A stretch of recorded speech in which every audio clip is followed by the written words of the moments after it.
Welcome to the Armenian News Network Groong Week in Review for November 24, 2024. To analyze the news of the past week, today we'll be talking with negotiations expert Arthur Martirosyan. Before we get going, we remind you that we really appreciate your comments and thoughts on our YouTube videos, so please stay involved.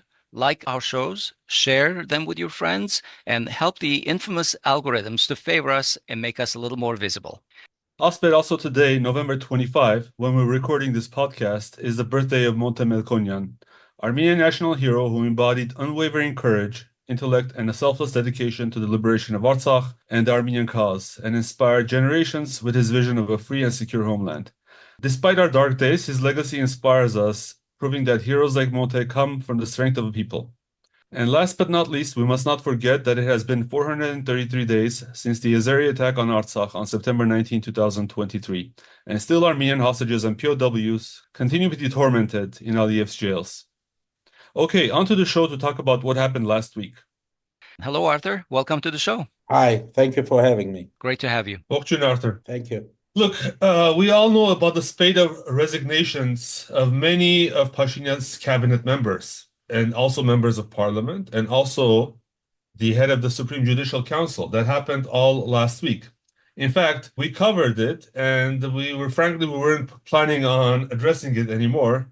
When initially this news appeared, we laughed off the initial reports that he committed this Sunday firing spree through text messages, thinking it to be too ridiculous to be true. Well, we were wrong.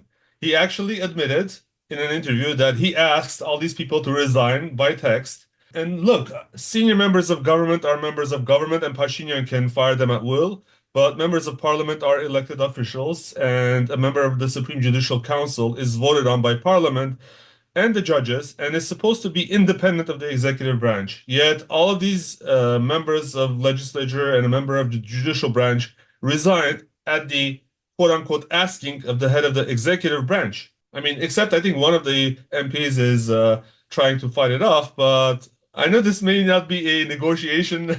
Well, I don't know. Can you negotiate with text, Arthur? I know this is not a negotiation topic, but what is happening? How can a prime minister request other constitutional actors who are not appointed by him to resign, and how can they so comply so easily? One of the jokes in Yerevan these days is that Pashinyan shaved his beard to become an opposition member against bearded Pashinyan. So it's a joke, obviously, but we understand the scope of his, ministers firing them by an SMS. It's really odd because he could have made a transparent process of explaining, at least to the nation, where they have failed, what are their shortcomings, why he's firing them. But he fired them, and they all said that they were very successful in what they were doing. There were no reprimands before, so it's almost coming out of blue that he's firing them. As you noted, firing the chairman of the Judicial Committee is beyond his scope, obviously, if it were a republic. Because in a republic, you have the three branches separated, and next time he meets Macron, maybe Macron needs to give him a book by Montesquieu so that he can read about separation of powers and why that makes a republic. Otherwise, it's not a republic. And Armenia hasn't been a republic for some time now because we do not have that separation, in fact. He was pretending that there was one, but we knew that judicial system was not really an independent, not separate, was still using the phone power, right? I can call and tell the judge what kind of outcome I want, or I can dismiss a judge if I don't like the outcome. And we have a monopoly by the KP, not only monopoly by the party per se, he is the head of that party. And he behaves now as a perfect dictator, right? And he's saying essentially that 7 years of almost soon, a little bit short of 7 years, he failed to deliver on the promise of the revolution. And therefore, he needs to take some measures that go beyond the prime minister's mandate. Question, when did he realize that things are not going so well?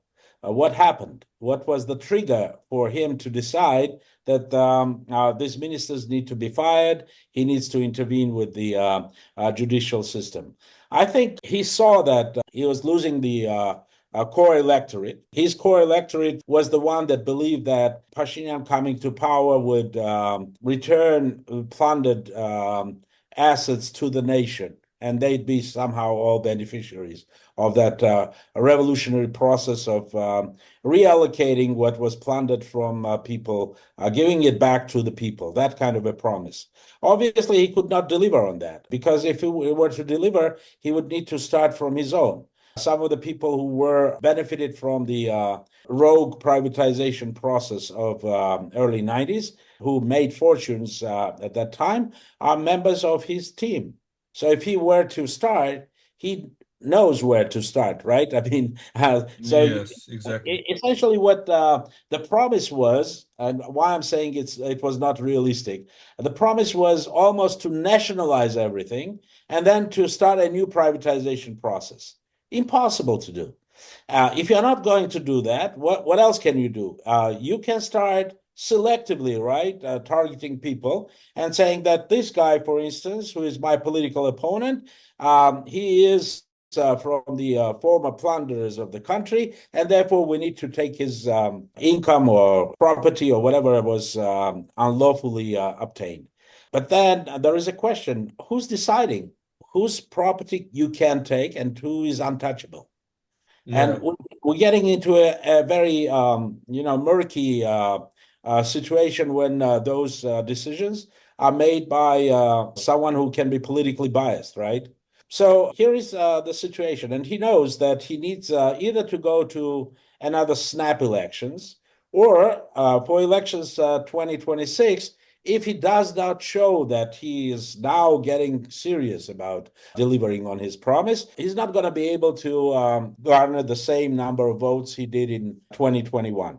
So this is the beginning of the election campaign. Whether that's going to be 26 or if he's going to go for snap elections, I do not know. Obviously, his party members are saying that no, snap elections are not even on their radar screens. But I know that he can make that decision depending on how he sees the political situation evolve in the country. And you're asking what this has to do with negotiations? This has a lot to do with how he negotiates with Aliyev. Obviously, I do not know what they were talking about very amicably in Kazan about, but we cannot rule out that one of the most important things was about commitment management, right? You made commitments, you cannot deliver on those commitments, Pashinyan, right? Noldu Pashinyan. why, Yes. why cannot you deliver on what you were? I want to deliver, but there is resistance. So Yeah. help me to stay in power so that I can deliver what I committed to. Mhm. So if I can be reelected, if I can get even a stronger mandate this time from the people, then I will go after the constitutional changes and all other changes that have been discussed. It's not like, I mean, why I'm saying that this is very plausible, because it's not like Aliyev is demanding that and Pashinyan is rejecting the idea. Pashinyan now says exactly what the Azerbaijani and Turkish propaganda have been saying for almost 30 years more. He's repeating. He's kind of almost like a loudspeaker for their propaganda. And sometimes he's making their points even better than they were making them. You said something about how he needs to show that he has something, he's for real this time. And frankly, I think that keyword is show, and it has been a show so far. There is nothing that we have seen that even would come close to serious reforms. But yes, latest aspect that you just said is interesting. But let's move on because there is much more to discuss. Pashinyan gave another interview to the Armenian Public TV last week. And as with many of his recent appearances, his statements aroused great deal of controversy and, if not outright anger. So we should note that Armenian Public TV is wholly funded by the Armenian government and is not an independent news outlet. Think about it from the perspective that any questions that are asked are vetted and even fed by the Pashinyan team. If anything, Hovik, the whole thing reads basically like more like a spoken FAQ for explanations that Pashinyan wants to give and repeat to people over and over, and make them believe that it's the Right. truth. Right. Exactly. So there were a number of topics that we want to get to. Two of the topics we want to separate out into the internal affairs category. And Pashinyan out of the blue brought up two clearly populistic issues which weren't on the public agenda at all. One of the issues was the interviewer asked about speed cameras and how he had promised during the so-called Velvet Revolution that he would remove them. If we remember, he was covering up those speed cameras with stickers and even women's underwear. That was like one of the famous visuals of the revolution. But after that, he basically did a 180-degree turn, and he said that the speed cameras actually need to increase. So it was surprising that during this interview, he said, he would support a constitutional referendum to remove the speed cameras. He has doubts about it, but if the people of Armenia want to remove them, then who is he to stand in the way? So that was number one. And number two was Pashinyan said that he would take the axe to dedicated cars for public officials. Basically, he said, "Oh, these people are driving too many dedicated cars. I'm going to remove all the cars assigned to public officials." This was the same thing that he was talking about in 2018 when he took power, except that the number of cars for public officials, I think, increased. Well, at least the cost of those cars for him, his wife, multiplied in their expensiveness. It sounded a lot like campaigning, like everyone is saying that he's now actively campaigning for the upcoming elections, whenever they will be. Is that your sense, Arthur? Why would Pashinyan bring up populistic things like speed cameras and cars for public officials right now? Well, because those are the issues most frequently mentioned by the opposition in their criticism of Pashinyan. So he needs to address it because he knows that, as I said, his core electorate accuses him now of not only failing to deliver on his promises in 2018 and 21, but they also see that his and his entourage's behavior is not very much different from what was done by those whom he was criticizing when he was in the opposition. So he needs to address it, but I don't think he addressed it well. His team, and we understand that this was, as you said, a staged interview, right? The questions were vetted. They knew what he was going to answer, and he was not answering her, but he was answering the audience, right? He's talking to the audience. But the question is almost from the audience. He needs to answer. But I mean, the answer he gave is almost absurd and ridiculous. Why would you need to run a referendum on something that you promised to do? And also, it's at the traffic law level. He can change it anytime he wants. Right. I mean, he didn't say that the previous government needed to run a referendum on the issue. He said they needed to be Arthur, from the streets. let me give you a scenario. It's a referendum. Let's forget what else is on there, but one of the topics is, yes, we would like to get free visas to the EU. Number two is, yes, let's remove the speed cameras. And fine print at the very bottom, why not? Let's also change the constitution. Is that a scenario that you think is possible? Oh, I don't think it is possible to do it quite that way because in Armenia, the population is still can read the fine print too. I mean, people are not that stupid, right? I mean, yes, politics is the art of possible. And if he's doing what he's doing, it's because it's possible, right? He could do it. That's why he's doing it. He can get away with it. He's doing it. But the scenario that you are proposing is almost has no legs to stand on. Because one thing is to say there is the issue of cameras. Another thing is to say the issue of the Constitution and Declaration of Independence. This is not going to go lightly. And then even the form, right, as you're saying, the fine print and whatnot, the form needs to be discussed. What form is going to be the ballot for the referendum? You cannot manipulate quite that way. But what I think he's trying to do, though, is trying to cheat the nation the second time, or the nation, rather, his core electorate. Because the nation at large, I don't think, believes in what he's saying.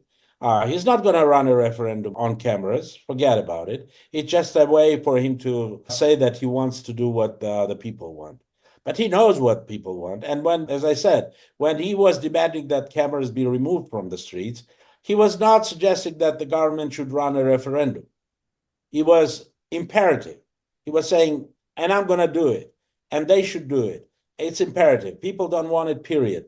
But now he says, I'm going to run a referendum. Why?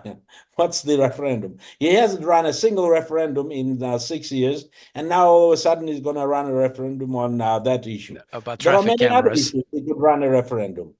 For instance, he could run a referendum on his wife's new $130,000 car. So he could run a referendum on that, and we'd see where people stand on it. Do they want the second lady, she's not even the first lady by the Constitution, to be driven in a car that costs the taxpayer $130,000?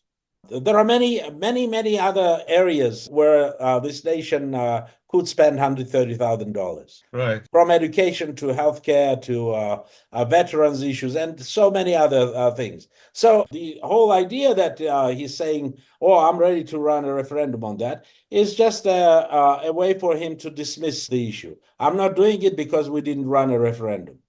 Ridiculous. So, as I said, I don't believe that anybody really believes that this issue is going to be resolved by a referendum. If anything, they're introducing new cameras because they are not happy with the situation when the drivers slow down because the system in their car prompts them there is a camera somewhere near. He wants to make sure that they can be fined when they speed and not slow down when they know that there is a camera. Well, actually, I think that even, worse, this regime is obsessed with spying on people, and I think those cameras do a pretty good job of recording not just traffic violations, but also faces in cars and people. So I think that he would keep it only for that if he had a choice. Well, I think my reading of it is he knows he needs to do something now. If he wants to get the votes, and not just from his family and from the admin resource that he's going to exploit again, he needs to show to his core electorate that he's serious about getting the money. The promise of funded money should be returned to state coffers. So he'll use this process to initiate again some criminal cases against his political opponents and whatnot. And essentially, he's going to try to cheat the nation the second time. And as the saying goes, cheat me once, shame on you. Cheat me twice, shame on me. Because if the nation is going to allow him to do and to get away with this again, I think as a nation would deserve that kind of behavior, that kind of cynical treatment and almost like irresponsible behavior of a dictator. What he's doing is not very much different from what Lukashenko is doing. Lukashenko is also firing people left and right. He doesn't care whether they are from the judicial system, from the executive or legislative. He doesn't care. So how this is different from Lukashenko, or how this is different from Aliyev, for that matter. Yeah, exactly. I think Aliyev maybe does even more due diligence in terms of saying why he's doing it, right? Explaining to the nation why this person is fired. Okay, you think that he hasn't done a good job? Tell us where he failed. What did he? He praised them, like he fired them while praising them, while saying that we need to change. Well, I mean, they've been talking about changing the judicial system. I mean, they wanted to introduce a vetting system. I remember all these discussions. They wanted some almost truth commissions to be established in Armenia. They were talking about so many nonsense ideas from outside. Almost every idea not stopped yet. once they got their people into positions. Well, I mean, the judicial system is very conservative. And in Armenia, I think it's almost like a corporation of sorts, right? So these people got to where they are. I'm not going to generalize and talk about all judges, by the way, but I'm sure that what I'm saying is going to stick to some of them, definitely. But these people became judges. They got into that system because that system allowed to be corrupt. They didn't invest their money to go to law school and to become lawyers just because they wanted to serve the nation. They did that because going that way, they could make lots of money. Lots of money. Yeah.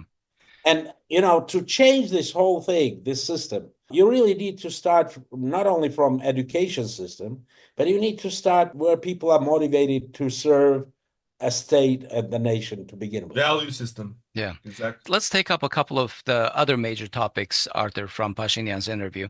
On the topic of Azerbaijan's expansionist policy of claiming Armenia to be Azerbaijani territory and using the term Western Azerbaijan for Armenia, Pashinyan rationalized it. He said that Armenians frequently use the term Western Armenia. He didn't rationalize it. If you go into Azeri propaganda from 1990s, and I've been following that for some time now, that's exactly what they were saying. Armenians, you want Western Armenia, we want Western Azerbaijan. And he's trying to equate those things. And I think it's not just, I don't know, as an Armenian, I cannot find any words to explain how a fellow Armenian could come to that kind of a conclusion. Mm-hmm. Because Western Armenia is not invented by us Armenians. You can open old Greek, ancient Greek, Roman, and others, and they're talking about Armenia there. They even use the term Western Armenia in some of those Right. maps, I mean, thousands.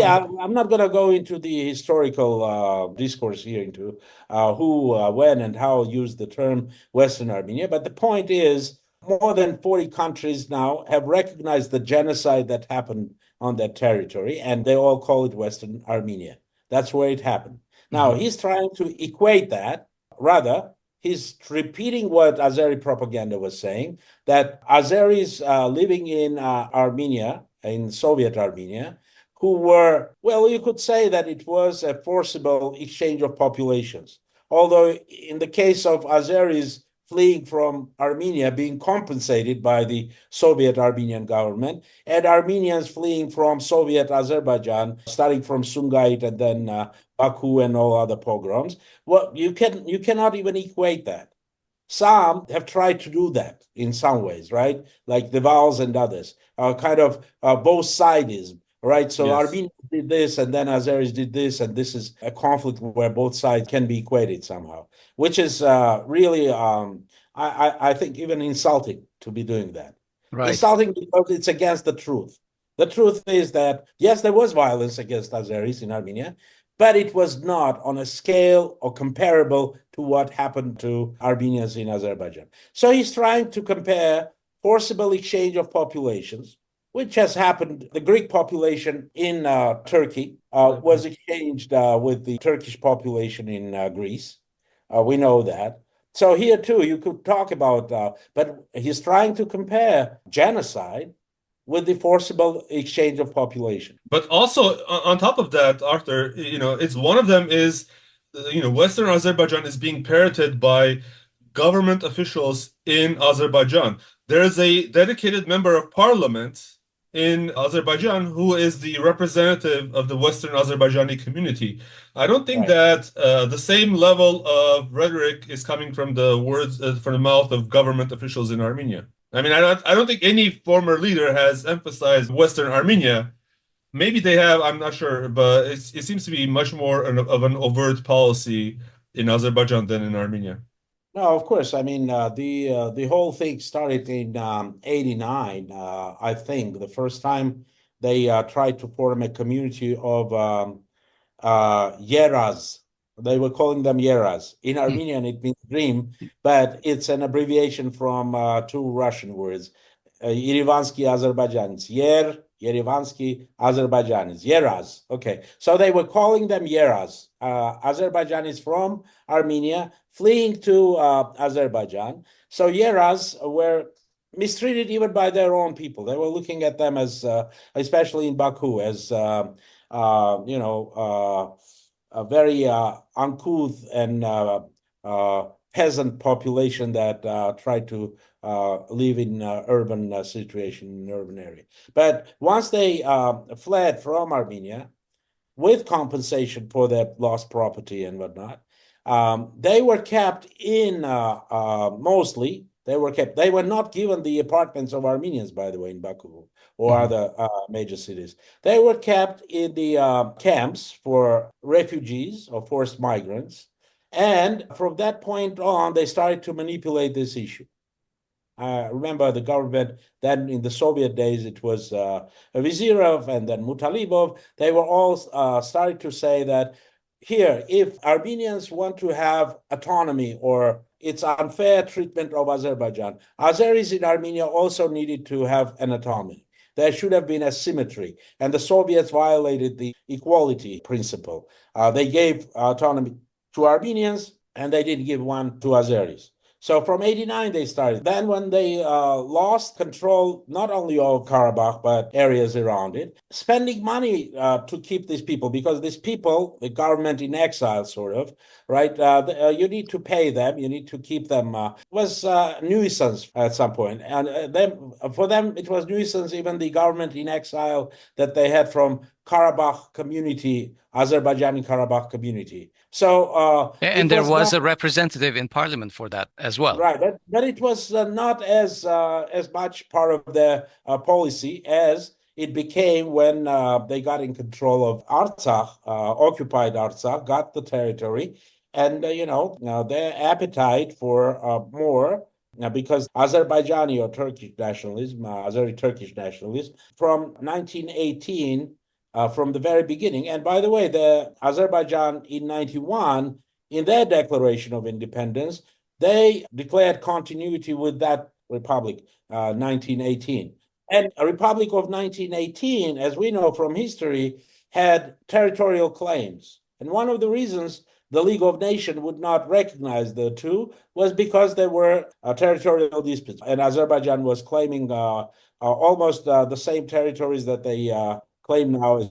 Over 60% of Armenia. In some ways that they kept that discourse, and they're coming back with it, but on a more practical political level right now.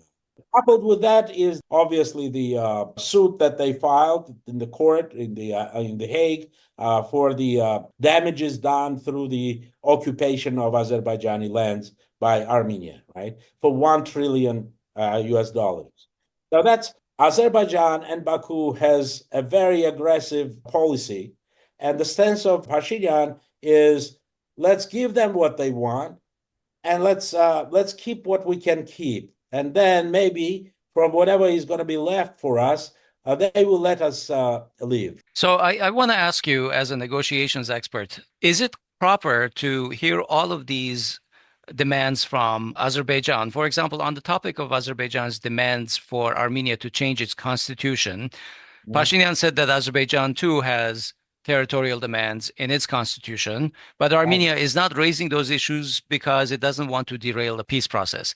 Is this a rational negotiation tactic?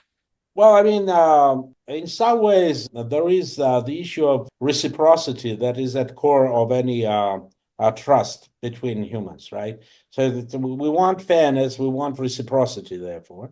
And as a negotiator, I know that so many negotiations have failed because that principle was not respected by one or both parties, right? So what you're saying is, where is the reciprocity here? If they demand it, well, they have invented points that basically do a tit for tat for every kind of Armenian demand. For example, even just this past weekend, Hajiev was saying, this is Aliyev's aide, Hajiev was saying basically that Artsakh Armenians can return home. They have to accept Azerbaijani citizenship. And that has to be complemented with Azerbaijani rights to return to Armenia. Why is there absolutely nothing being said from Armenia, for example, saying that we will talk about that in the context of Armenians returning to Baku and Sumgait? There's absolutely no counter negotiation as far as I can hear. I mean, if you view negotiation as a contest of wills, sort of, right? I mean, they're saying that, we should be saying that. That's not how Pashinyan is thinking. That's not his approach to negotiations, by the way. His approach is to satisfy all the concerns and needs of Turks and Azeris, hoping that by doing that, he will get to the bottom of it. Human or merciful approach from them. They would say, okay, we've got all that we wanted from Armenians. Armenians are not a threat to us. They don't have any demands, historical, territorial, whatever. They just want to be a nation dependent on us and live at our mercy. And he thinks that that is possible. And I don't know who his advisors are on Turkey. Maybe it's Girard Parityan and the likes. But they definitely don't know. I think they don't know the way Turks and Azeris think about it. Because for them, if you are weak and if you are ready to make this many concessions, then they will want even more concessions from you until they get to a point where to exist, you will need to kiss their hand. Arthur, he brought up like so many issues in the interview that I think we should cover all of them. So let me jump to the next one, which is on the issue of Azerbaijan demanding that the EU monitors be removed from Armenia. Pashinyan confirmed that he's ready to do so, at least on the portions of the border that have been delimited and demarcated. Two things I see with this is one, as far as I have read, the demarcation and delimitation principles are not final and can be superseded by the peace treaty. So nothing is truly demarcated so far until the peace treaty is signed, I think. And number two, I thought that or at least many analysts, not me, but many analysts thought that the EU monitors were like establishing a foothold for a longer term presence. So how do the EU interests fare in this discussion that he's talking about? Basically, I think he's willing to get rid of the EU monitors as long as there's a peace treaty. Can you talk a little bit about that? First of all, is it rational for Pashinyan to exclude from the get-go EU monitoring mission as long as the border is considered demarcated? And then also the interests of the EU. How do they come in here? Well, obviously, I mean, from the experience of other countries, or even Armenia with Georgia, for instance, the borders, demarcation takes a longer process. It's something that you do on the ground. It's almost like going on the ground and deciding where exactly 5 meters here, 10 meters there. It's that precise, right? When you go into demarcation process. Oh, it's normally preceded by delimitation. Now, if for Pashinyan believes that by signing a sort of peace treaty with Azerbaijan and normalizing relations with Azerbaijan, that is having diplomatic relations with the country, kind of let bygones be bygones. We are not looking into what happened in the past. We are not raising those issues. Forget about the International Criminal Court. Presumably, we became members of that court, fully ratified the convention because that was to deter Azerbaijan, or we could also file suits against them. But okay, we're not using any of that. And therefore, if he believes that piece of paper is going to result in peace, it's another huge mistake, because we've seen peace treaties signed, especially in a situation where there is turbulence in terms of the world order, when some countries decide that they're going to arrest Prime Minister Netanyahu the minute he sets foot on their soil, and others say never. And these are Western, the United States and Germany are saying, we're not going to arrest him, although there is a decision by that court. You understand that you live in a world where the international law and the treaties and all of that is not really working the way it should work. And if you live in that world, and if you understand that this is the case, then pinning all your hopes on a piece of paper is not only irrational, it's just a way to, again, bring that piece of paper to Armenians and use it domestically to say that I brought you peace, I promised you peace, and then give me your votes because I gave you peace. I know that you all crave for peace. I gave you peace. So that's I think that's the value for him. It's not just, and maybe he personally does not believe that by signing that treaty is going to get peace. If configuration is going to be right at some point, and if Azeris do not get what they want to get, and even if they sign a peace treaty, they can violate that peace treaty. They can find 55 different reasons and a pretext to violate it. And if the system is not working, if the world order is not working to constrain an aggressor, they can get away with it.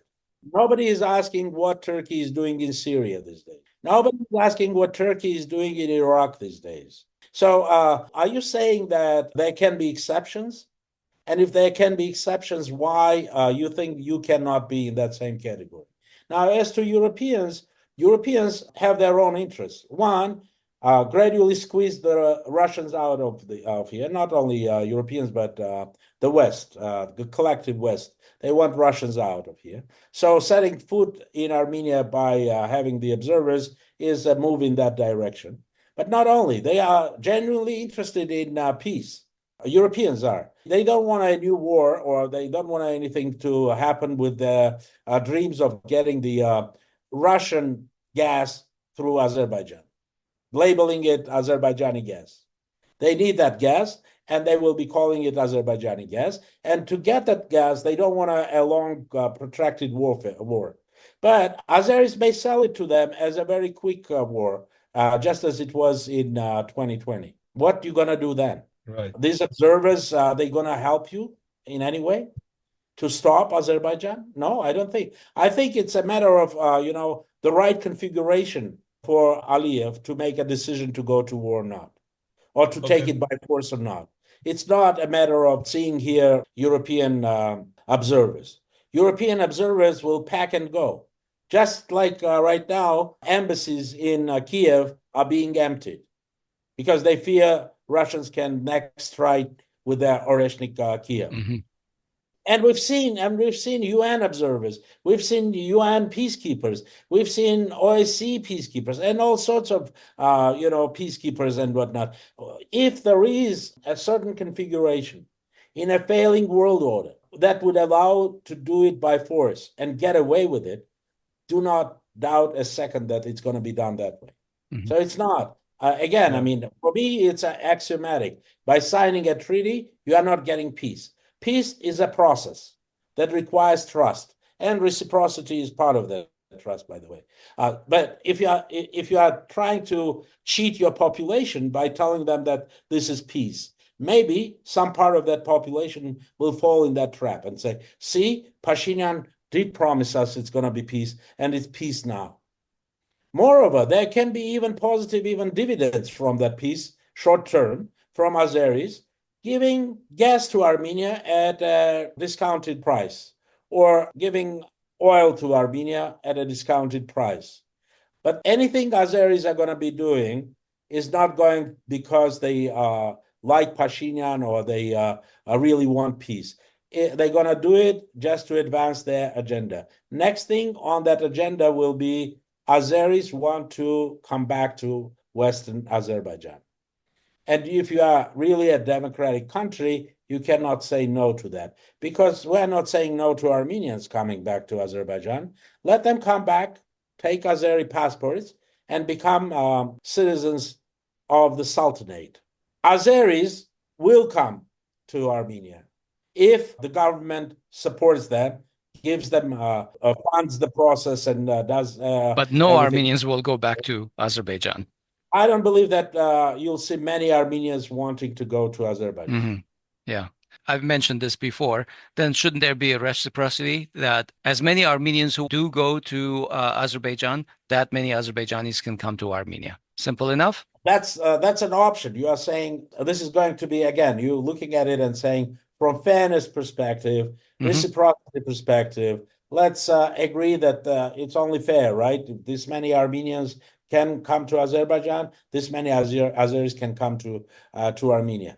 I understand what you're saying, but in real negotiations, there was going to be a question, what's your demand based on? Is there any international law that would stand as criteria here for us to choose that option?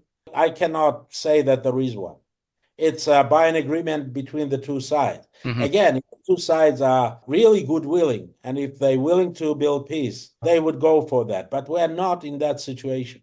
We're not even in a situation of post-World War II France and Germany. Not even in that situation. We're in a situation when one side, that is Azerbaijan, dictates what it wants and wants to get it. And the most important thing that they want is to make sure that there is no, in the foreseeable future, or any future really, there's not going to be Armenians coming with the idea of their lost territories, their lost homeland in Karabakh. Mhm. Forget about it. It's closed. It's done deal. And the government is willing to do that. Look, the Foreign Affairs Ministry of Armenia removed all the stuff that they had References, that's right. references on their website. Why did they do that? Because they're trying to send a signal. We want to close that part. No more Karabakh, no more Artsakh. Forget about it. And the international community, the so-called international community, is going to help us achieve that goal, because they're going to give us some money for some of the Artsakh Armenians who are willing for an apartment to forget about Artsakh. We'll solve it that way. Others will just follow the Armenian historical behavior, right? They will just move and disperse around the world. Russia, Europe, I know so many families that already are moving in very different directions. Right. And that's the solution of the problem for them.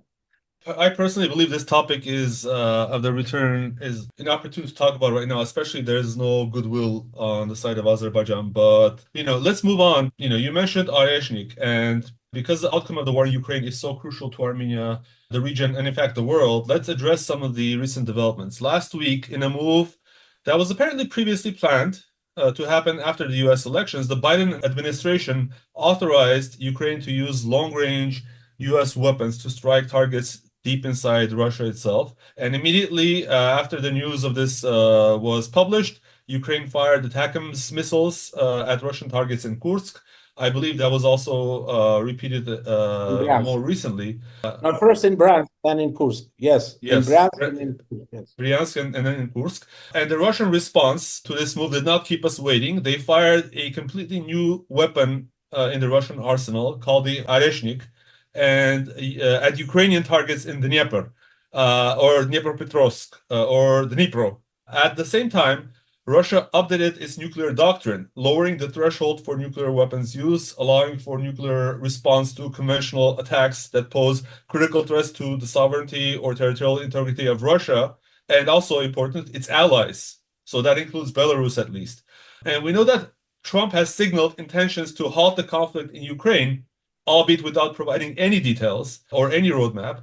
And Trump allies, including his own son, Donald Trump Jr., have criticized the Biden administration, claiming that Biden is trying to instigate World War III. So my question is very simple. Could this be a move by the outgoing Biden administration to lock in an escalatory course in relations between the West and Russia before Trump takes office?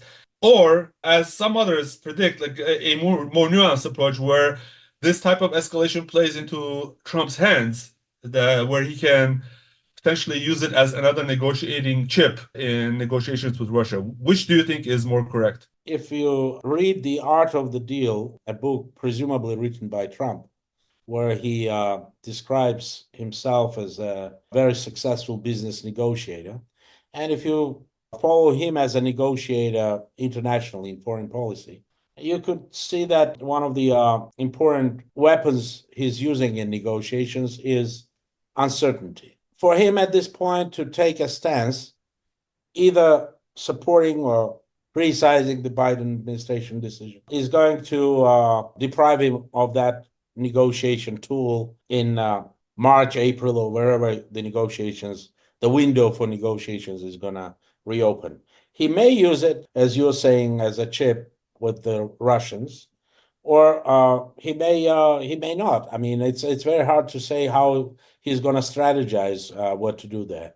It's one thing to say I can stop this war in one day. It's another thing to understand where the major obstacles are to a negotiated settlement here. And right now, I don't see a negotiated settlement possible. Not because Zelensky is using ATACMS, not because Russians are using Areshnik and there is escalation, but because fundamentally there is no trust between Russia and the West. And they see this conflict as a proxy war with Ukraine, as a conflict with the West. And the West wants, in their perception, in the Russian perception, is not just about delivering a strategic defeat to Russia. It's about, they think, destroying Russia and dismembering it and whatnot. So there is this distrust. And when there is that kind of distrust, it's very difficult to say where and how Russians are going to stop.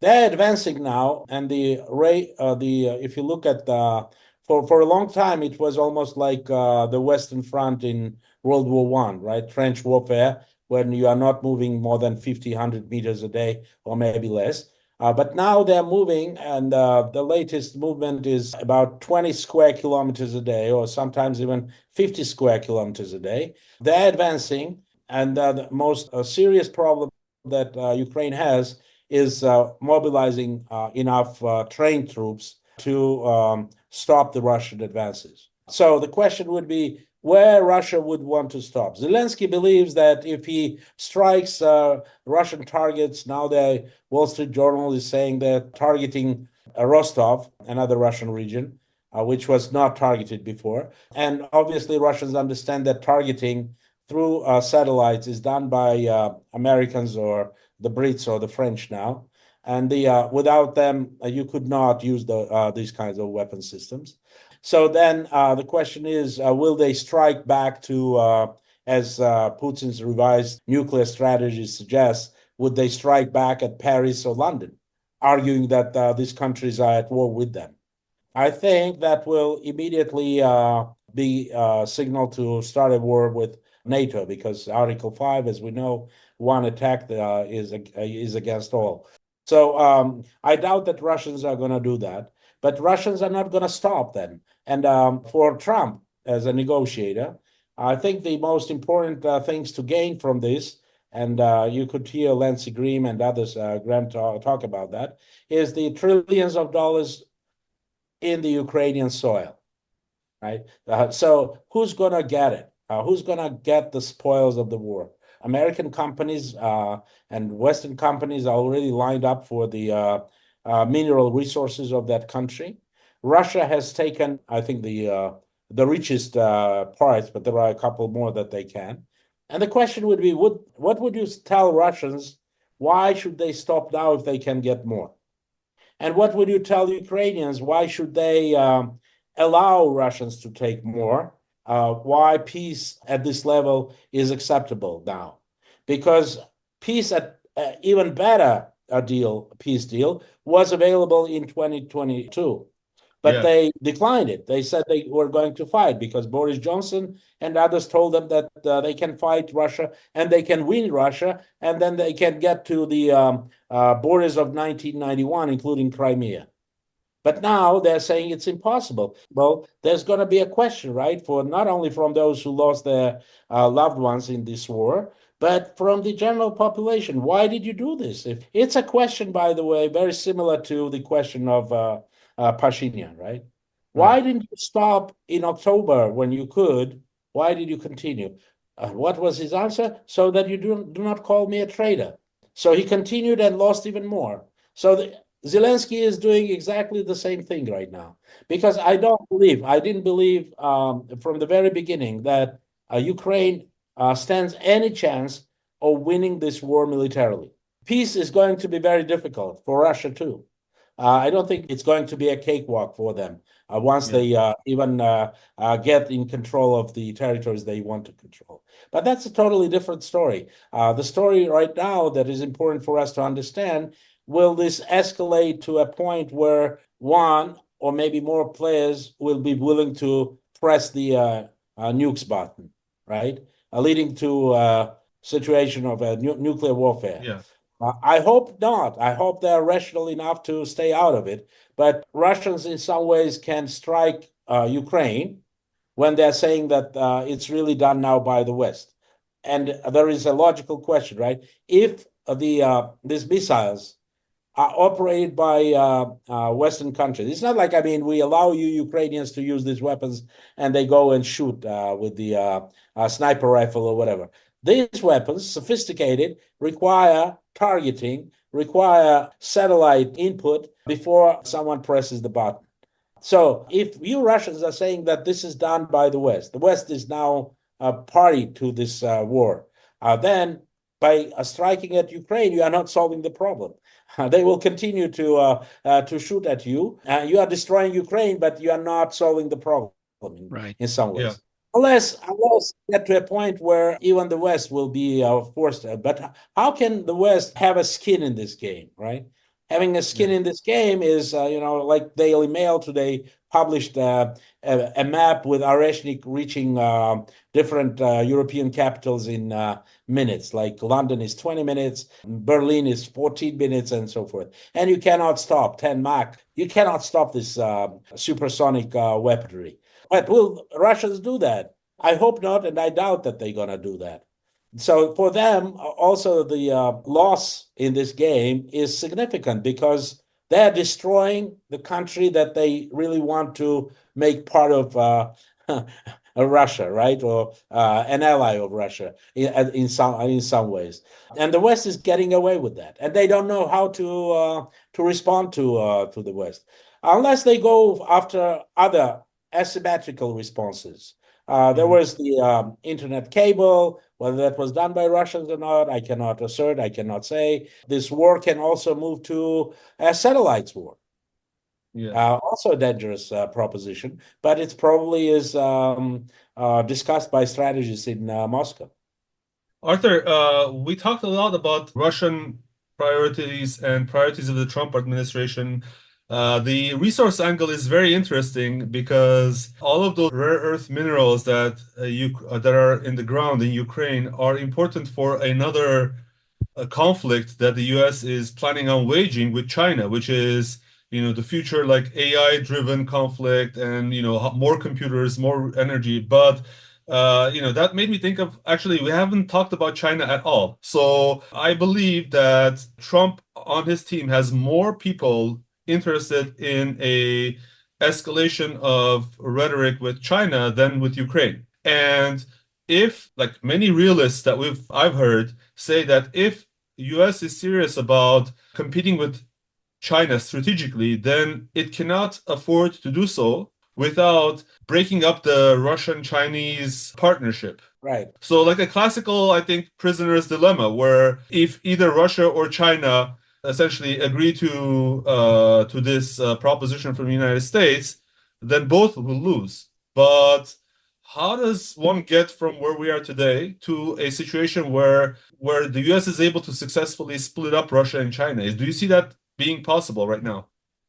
No, I doubt it's possible. I mean, I doubt the U.S. has any means or any resources to sweeten the deal to such degree to Russians that they would not understand that this bitter pill is just as the sweetener part, right?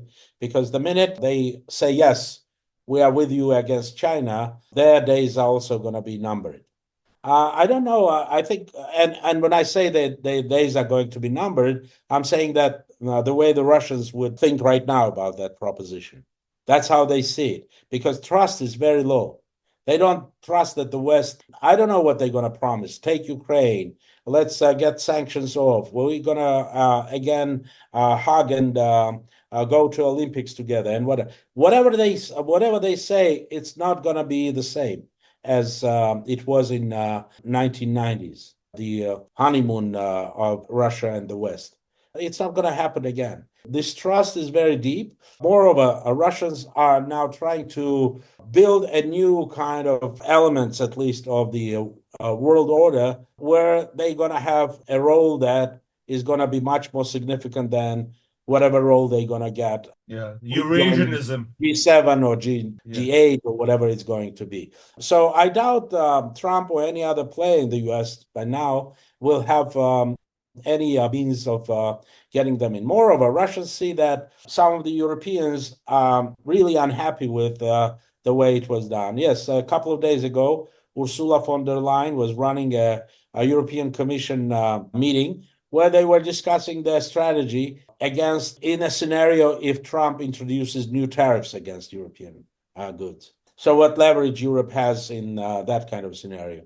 It was just a couple of days ago. And obviously, in that whole situation, Ursula von der Leyen, for one hand side, says that we need to buy the gas from the United States, which is more expensive than the gas they were getting from Russia.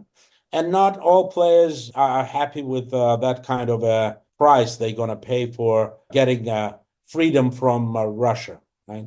So the economies are significantly undermined by all these games around getting rid of the Russian gas. As to, for instance, the Czech Republic, at some point they declared that they 100% free of the Russian gas, but now they're talking again about how they can get that gas. Yes, it may be called Azerbaijani or Kazakhstani gas, but everybody will understand it's the same thing. So Russians see that. Europe needs them. Europe needs them. And when European economy, European citizenry of different countries, when they're going to mobilize and say, we've had enough of this game. This is not really what we wanted and what we thought we are doing in Ukraine, right? Protecting democracy against the Russian aggressor. This turned out was a war to get the Ukrainian resources to and they're not going to go to European players. They're going to go back again to mostly American companies. So this is a very complex game that the world is going to be in. And the end spiel, the end game, is going to be fascinating and hopefully not a nuclear. All right. We always love leaving this on a positive note. The prospect of nuclear war at this point. Our standards for being positive are although there are very low, obviously. many characters like in Kubrick's Doctor Strangelove, right? Yes, yes, there are. You listen to them and you say, well, we are ready for a limited nuclear war. How ridiculous it's going to be. Like. Okay, well, let's wrap up our topics here. I'd like to ask each of you if there's something on your mind that you want to share. Who wants to go first? Hovik, do you want to go first? I'll be short this time. I know I've promised that in the past, but it's been 5 minutes. But basically, I think that Jeffrey Sachs' visit, I was very impressed with what he said. He came to Armenia. He gave a number of public speeches as well as interviews. And the gist of his message is don't rely on any support from the West in terms of in real terms. And that's what we've been saying all along. And those of you who like Jeffrey Sachs, then I hope that our interview with him that we're planning to have soon will materialize, and we'll also ask questions to him like that. And feel free to send us the questions that you want us to target. But he basically covered the whole gamut of issues that Armenians are interested in, and yeah, you can search for it on YouTube, and he gave a number of interviews. You should be able to find them. I think it'd be interesting for you to listen to what he has to say. Yeah, sobering thoughts. Don't rely on the US. Arthur, something you would like to share? Well, I think it obviously was covered here by media. I don't know to what detail or not to my liking, by the way, because there is a sizable Armenian community in Abkhazia. Some say there hasn't been a census in the last 30 years, I think, in Abkhazia, but people who are knowledgeable about the situation, they're saying that they are kind of on equal footing with the Abkhaz community. So you have Abkhaz and then Armenians, almost the same in numbers that the titular nation or ethnic group. And the developments in Abkhazia are going to be important for Armenia. And it's interesting how Russians are going to handle it. I don't think they're going to intervene heavy-handedly because they think that the opposition and the government, they both depend on them. The trigger for the ousting of the current president was the law on investment that was giving huge preferences to the investors from Russia. And the fear that the Russians are going to come and take over land and everything in Abkhazia, sort of. But I think they have already taken it. Maybe the Abkhaz haven't noticed it. I mean, the big question is, will now Russia be able, with the new government in Tbilisi, after these elections, will Russians push for the agreement between Abkhazia and Georgia to reopen the railroad, one? And number two, where that railroad is going to go. Is it going to connect to Armenia, or is it going to connect to the Baku-Tbilisi-Kars road? That Pashinyan's crossroads vision is going to be just something on paper that he takes with him in the small booklet if Russians decide that they are not going to take that road through Armenia. So a small thing in a neighboring country, but much less focus on those issues. I didn't see an Armenian correspondent covering the situation from Sukhumi on any Armenian channel. Right, and It's a all very important topic it's for us. happening. Well, you can see Armenian correspondent in DC covering developments in the United States, but it's happening right here. And as I said, significant Armenian community in Abkhazia, and you still don't have that much of an interest to cover what really is about our existential, even I'd say, interests. Yeah. So yeah, I think it will be interesting to watch how that one plays out. Actually, Hovik and I have a conversation with a Georgian specialist later this week, I think, to discuss some of the post-election results as well as the current events in Abkhazia. Very good point. Thank you, Arthur. Okay, thanks for joining us today. That was great. We'll talk to you soon. Thank you, Arthur. Take care. Bye-bye. That's our weekend review show recorded on November 25, 2024. We've been talking with Arthur G Martirosyan, who is a senior consultant at CM Partners. In 1994, after graduating from Yale University, he joined Conflict Management Group and Harvard Negotiations Project, and has since worked on conflicts in the former Soviet Union, the Middle East, the Balkans, Africa, and Latin America. For more information on the participants in this episode, check out our show notes at podcasts.groong.org/episode number. And of course, we would always love it if you would support us, become a sustaining member, go to podcasts.groong.org/donate and help us out.